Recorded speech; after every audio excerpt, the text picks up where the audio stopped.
السلام علیکم ناظرین، آپ دیکھتے ہیں ہم سوشل ایشوز کے حوالے سے بات کرتے ہیں۔ آج جو بہنہ میرے ساتھ موجود ہیں یہ معاشرے کی ستائی ہوئی بیٹی ہے۔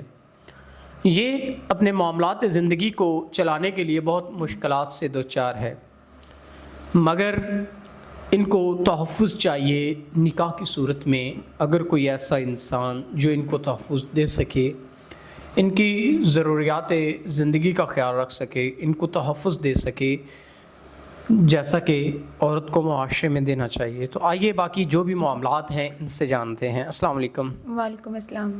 اچھا بہن، آپ مجھے بتائیں کیا معاملات ہیں جن کی وجہ سے آپ پریشان ہیں؟ جی، جیسے معاشرے میں اور بعض لڑکوں نے میرا رہنا بہت دشوار کر دیا ہے، تو اتنا ان لوگوں نے تنگ کر دیا ہے کہ جس سے میرا رہنا زندگی گزارنا بہت ٹف ہے۔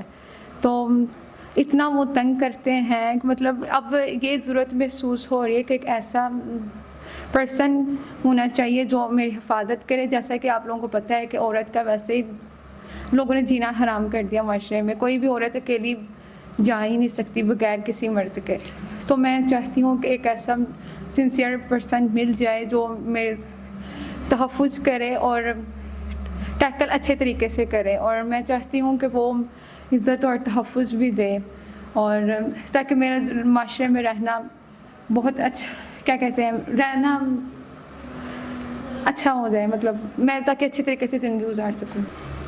آپ نے بتایا کہ جو قرض والے ہیں وہ آپ کے گھر آتے ہیں اور آپ کو بہت واہیات قسم کی باتیں کرتے ہیں، اس حوالے سے بتائیے گا۔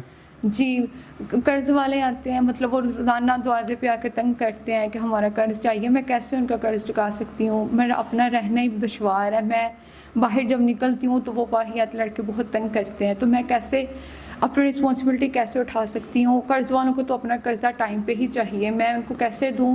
اس لیے میں چاہتی ہوں کہ ایک ایسا شخص مل جائے جو بالکل سنسیئر ہو، کیونکہ لائف میں سنسیئرٹی بہت زیادہ ضروری ہے۔ اب تو لوگوں نے اتنا کہ تنگ کر دیا ہے کہ اتنے غلط کمنٹس کرتے ہیں، اور اس کے علاوہ جب بھی باہر جاتے ہیں وہ تنگ کرتے ہیں۔ تو میں چاہتی ہوں کہ ایک ایسا لڑکا مل جائے جو میرے سے نکاح کر لے اور بالکل سنسیئر ہو، جو مجھے عزت چاہیے بس۔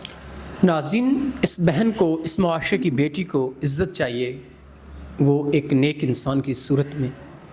اب جیسا کہ قرض والے آتے ہیں اور ان کے ساتھ وہ باتیں کرتے ہیں یا ان کے ساتھ جو بھی معاملات ہیں جو کہ ناقابل برداشت ہیں، تو ایسا نہیں ہونا چاہیے۔ اگر کوئی ایسا انسان جو ان کے قرض کے معاملات اور ان کے کھانے پینے جو بھی ضروریات زندگی ہیں ان کو اگر وہ حل کر سکتا ہے تو وہ ضرور ان سے نکاح کرے، تاکہ ان کی پریشانیاں بھی کم ہوں اور ان کے مسئلے مسائل بھی کم ہوں۔ تو امید کرتے ہیں کہ آپ ضرور ان سے نکاح کریں گے۔ تو اسی کے ساتھ اپنے میزبان نواب احمد کو دیں اجازت۔ خدا حافظ۔